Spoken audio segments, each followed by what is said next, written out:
Bom dia, estamos aqui para mais um vídeo do nosso canal, mais uma live. Espero que vocês estejam bem, sejam muito bem-vindos e muito bem-vindas.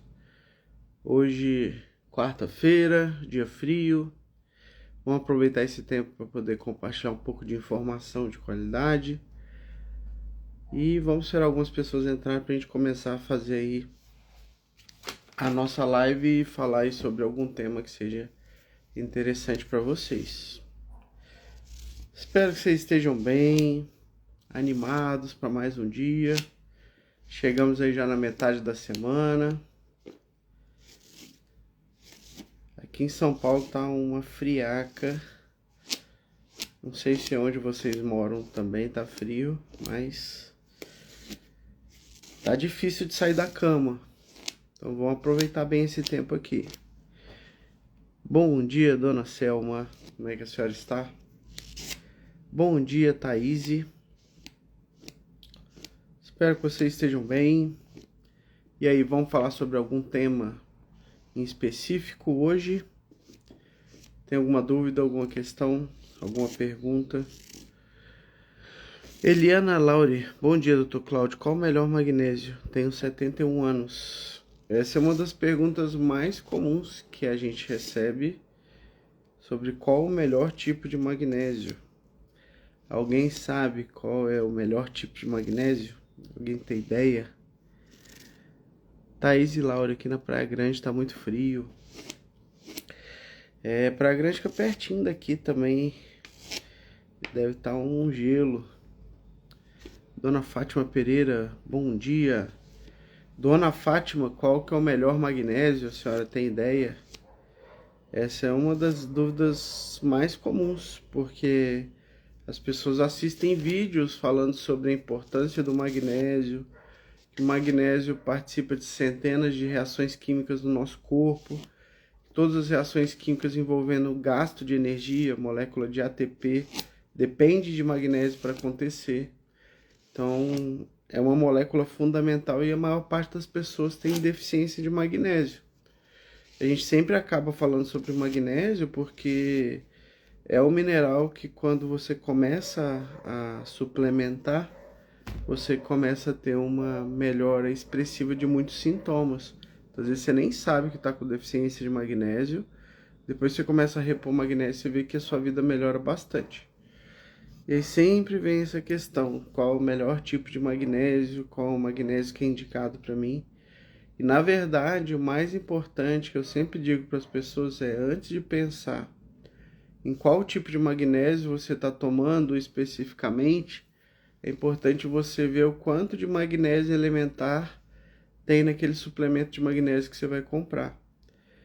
Porque muitas vezes a pessoa ela acha que tomar um tipo de magnésio vai ser o suficiente para repor a quantidade diária, mas está longe de ser.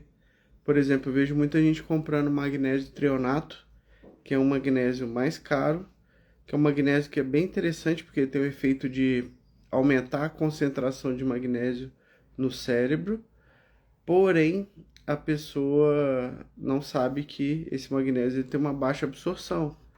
Então, para você conseguir ter algum benefício com esse magnésio, você vai precisar de consumir uma quantidade maior de magnésio, no mínimo 3 cápsulas por dia de magnésio treonato.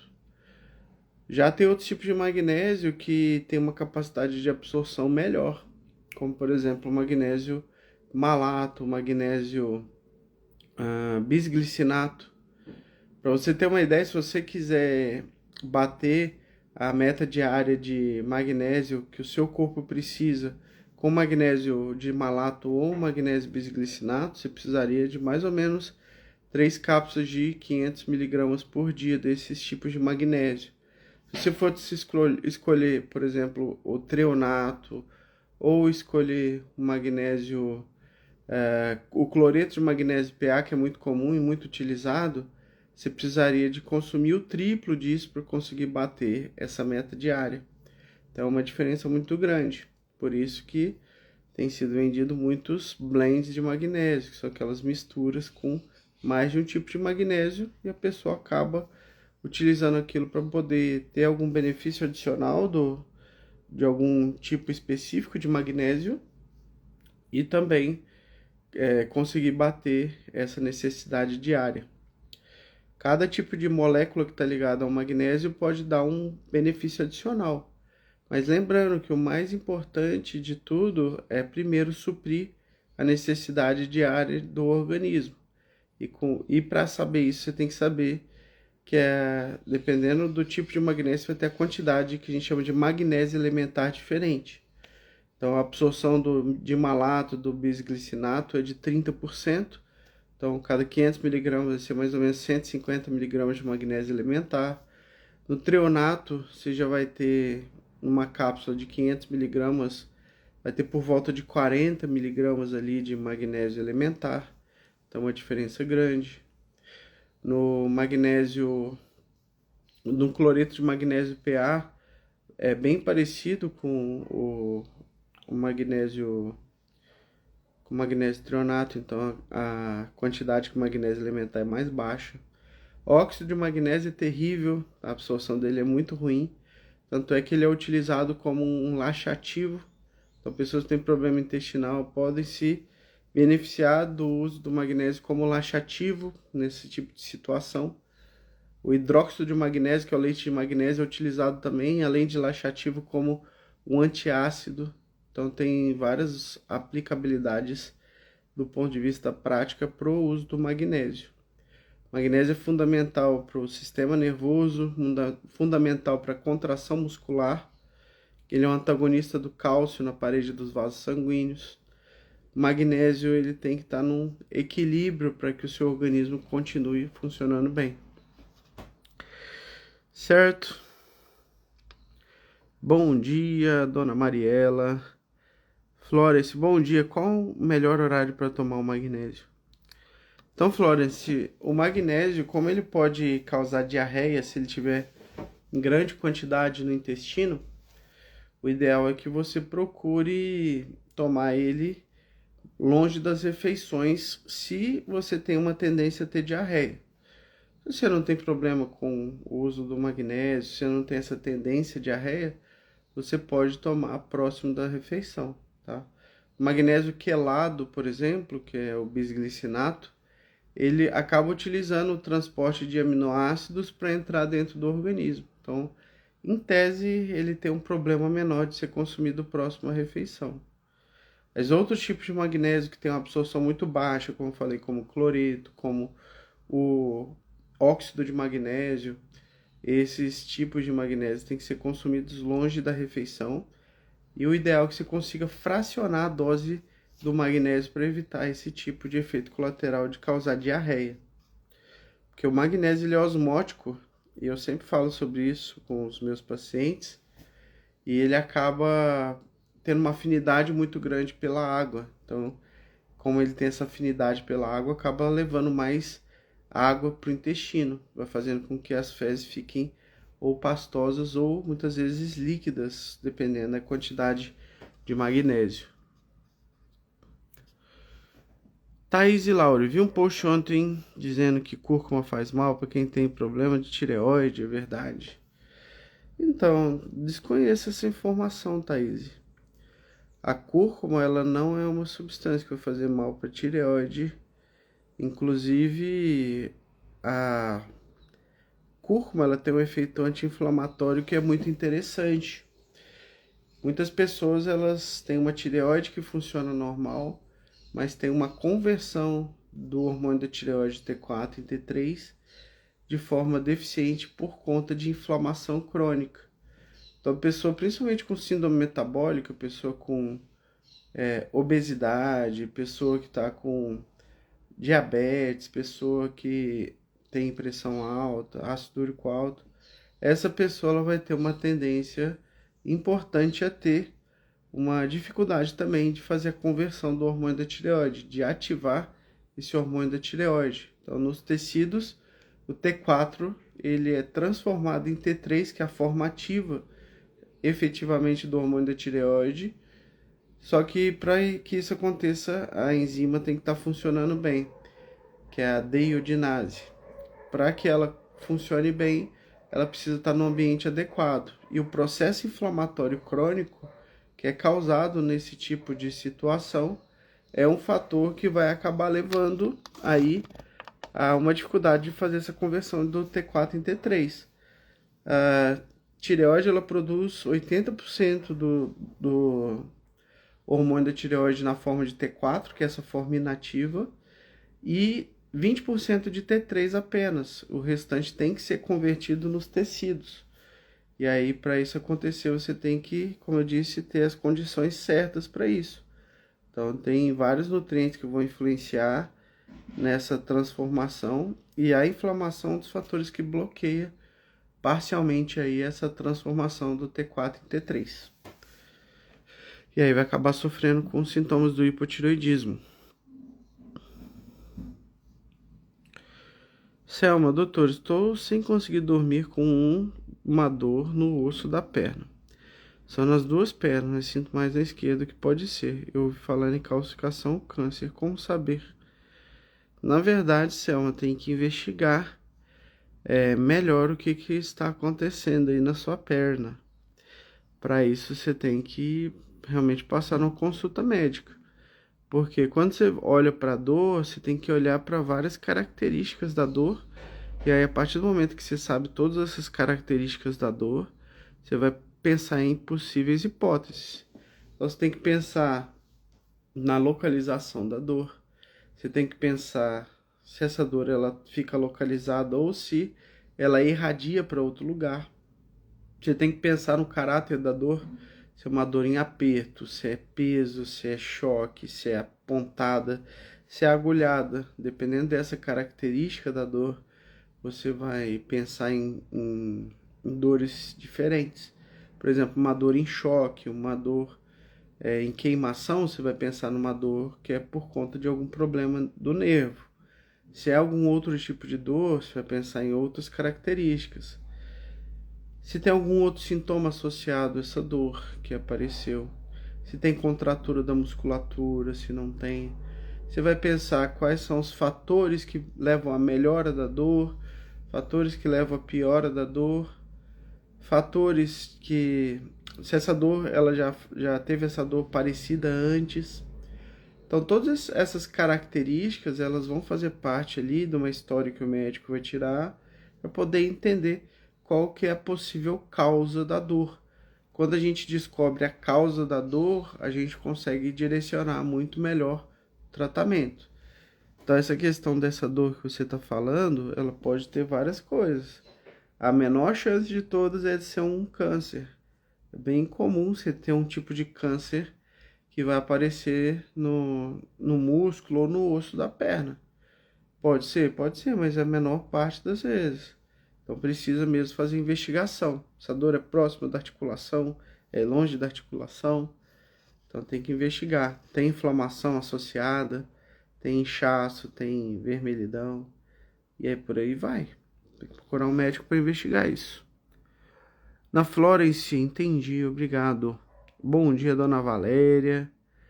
Bom que a dona Valéria está aqui com a gente sempre.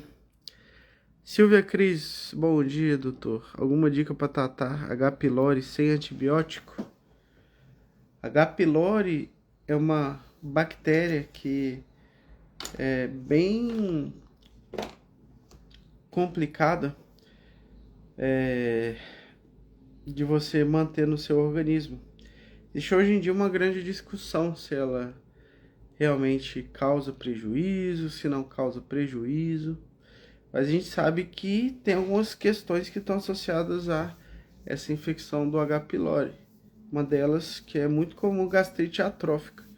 Gastrite atrófica é uma condição em que o seu estômago deixa de produzir ácido suficiente e a sua digestão, principalmente das proteínas, vai ficar prejudicada. Também você vai ter dificuldade com um estômago que produz menos ácido de controlar o crescimento de bactérias, que a gente falou sobre isso ontem. Então vai levar a um aumento do risco de você ter SIBO. Além disso, vai levar à deficiência de vários nutrientes que precisam da acidez estomacal adequada para serem absorvidos, como por exemplo, vitamina B12, o ferro, O magnésio também, ele é melhor absorvido com acidez, o próprio cálcio também. Então, quando o estômago está com a sua função prejudicada, ele vai deixar de fazer algumas das funções que são importantes que ele participa. Então, no caso, a H. pylori é uma condição que, ao meu ver, precisa ser tratada. A forma convencional de se tratar é com o uso do antibiótico. Tem alguns estudos mostrando que dá para você utilizar outras substâncias para poder tratar. Uma delas é o óleo de orégano, que eu tenho falado para vocês aqui. E quem falou sobre o óleo de orégano foi o Dr. Eduardo, que é um médico que mora fora do país. E ele estuda muito sobre essas questões do intestino. Acabei tendo contato aí com ele por conta de um amigo em comum. Ele desenvolveu inclusive um protocolo para tratar questões intestinais, que ele faz junto com o protocolo Coimbra, que é o LGS Protocol, que é o protocolo da Leaky Gut Syndrome, que é a síndrome do intestino hiperpermeável. Então, uma das substâncias que ele utiliza bastante, ele recomenda como um antibiótico natural, é o óleo de orégano. Então, dá sim para você melhorar do H. pylori com o uso do óleo de orégano. Obviamente, não vai ter 100% de eficácia e teria que refazer o teste para você saber se está ou não com essa bactéria. Mas dá para utilizar o óleo de orégano e ver se ele consegue resolver o problema do H. pylori, tá bom? Dona Cleide, bom dia. Espero que você esteja bem. Eu coloco para vocês depois o nome do médico, Dr. Eduardo. Esqueci o sobrenome dele.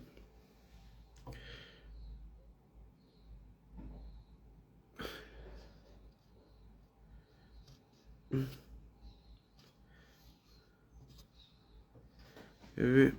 Doutor.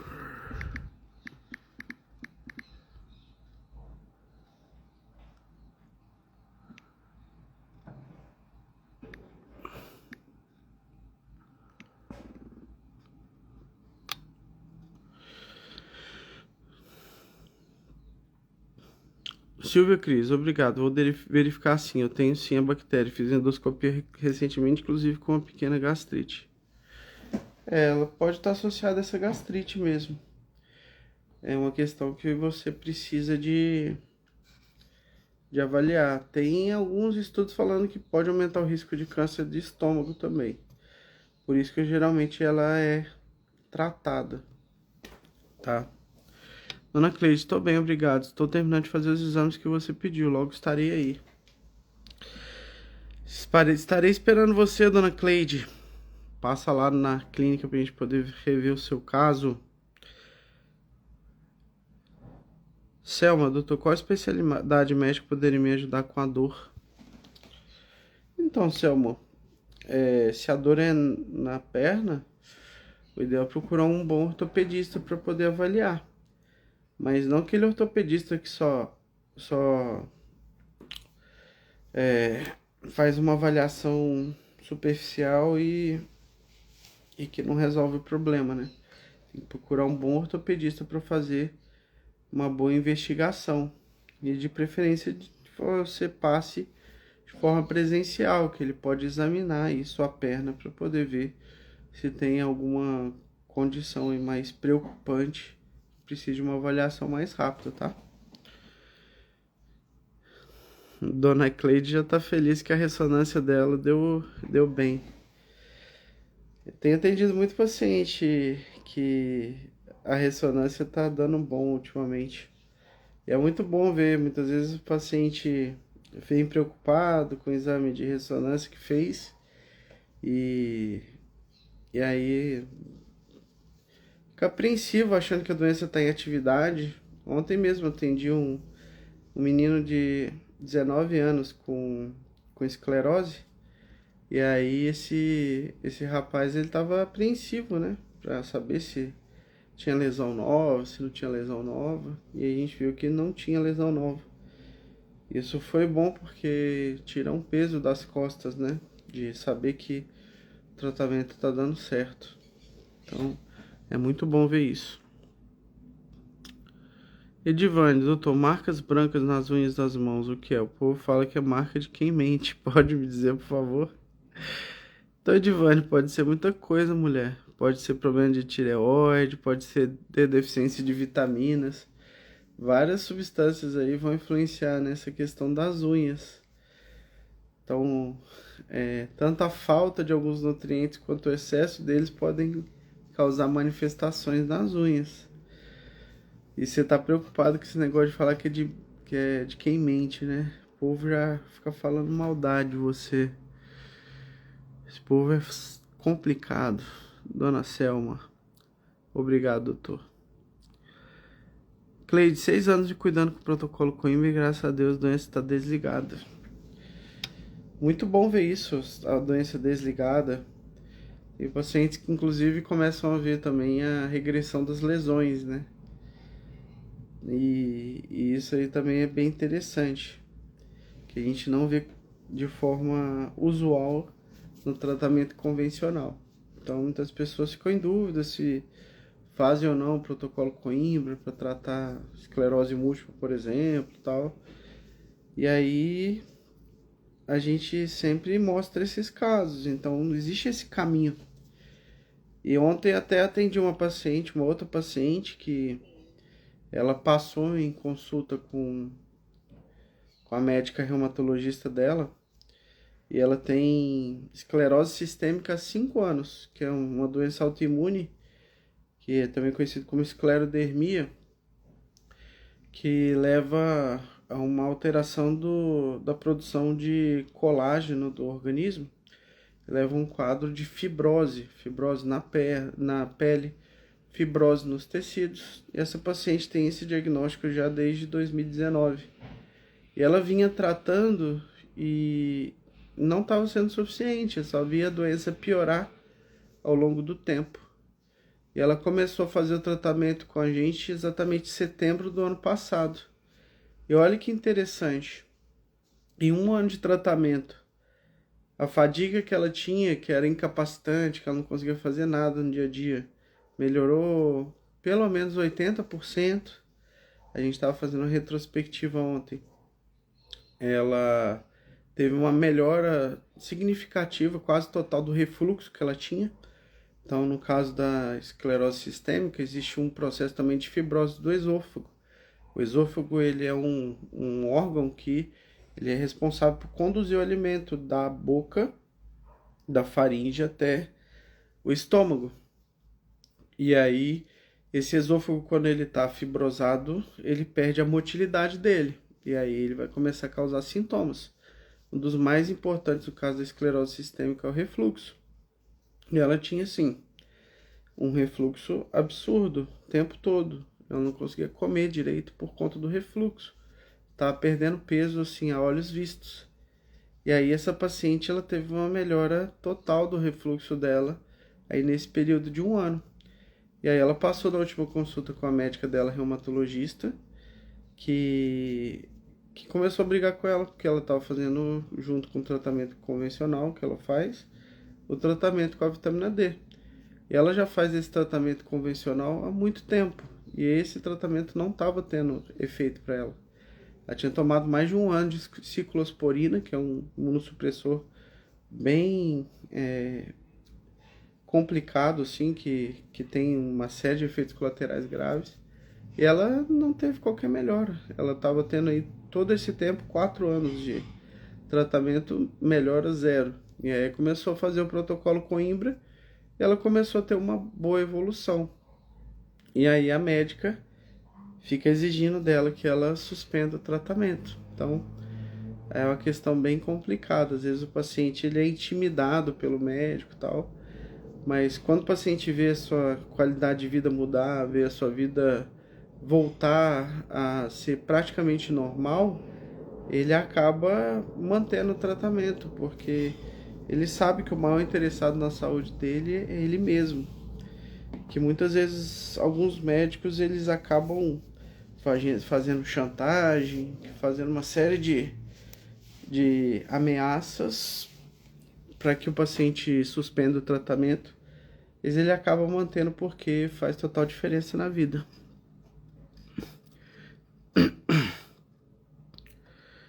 Narda Carvalho, bom dia. Meu PTH estava baixando conforme minha vitamina D estava aumentando. Agora eu fiz um acompanhamento da vitamina D e apesar da vitamina D ter aumentado, meu PTH também aumentou. Passou de 27 para 42.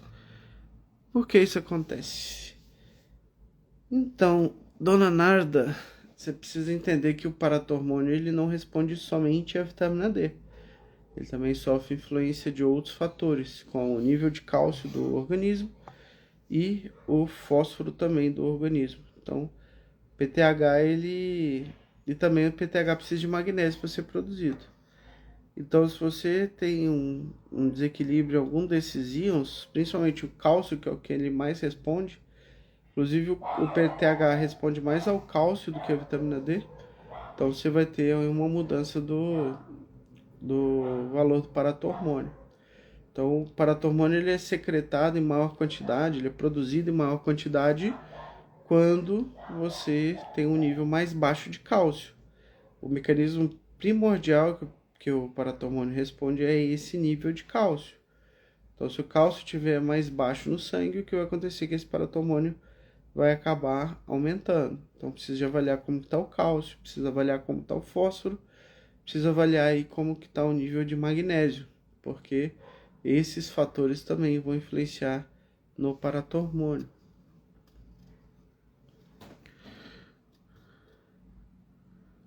Ana Carolina, eu sou prova viva, quase 8 anos de protocolo e remissão. Olha só, coisa boa.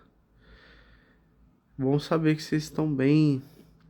Tô Cláudio, por favor, qual é o magnésio recomendado para o protocolo Coimbra hoje em dia? A gente tem recomendado, dependendo da situação, de tipos diferentes de magnésio. Mas em geral a gente prescreve magnésio bisglicinato, magnésio quelato, que é uma opção com ótimo custo-benefício. Ana Carolina, ó, não toma nenhum remédio. Dona Cleide tá aí também, sem tomar os imunossupressores. Estão super bem. Nanata, obrigado. Pessoal, já deu o nosso tempo aqui da live de hoje. Até desliguei o relógio do despertador que eu coloco para terminar a live para ir para os meus outros afazeres e acabei esquecendo. Então a gente passou um pouquinho do tempo que eu posso ficar aqui com vocês. Espero que vocês tenham de alguma forma aproveitado de alguma informação de hoje. Espero que vocês fiquem bem. Agradeço aí a todas as perguntas. Depois eu posso colocar para vocês marcas de magnésio nos stories, tá bom?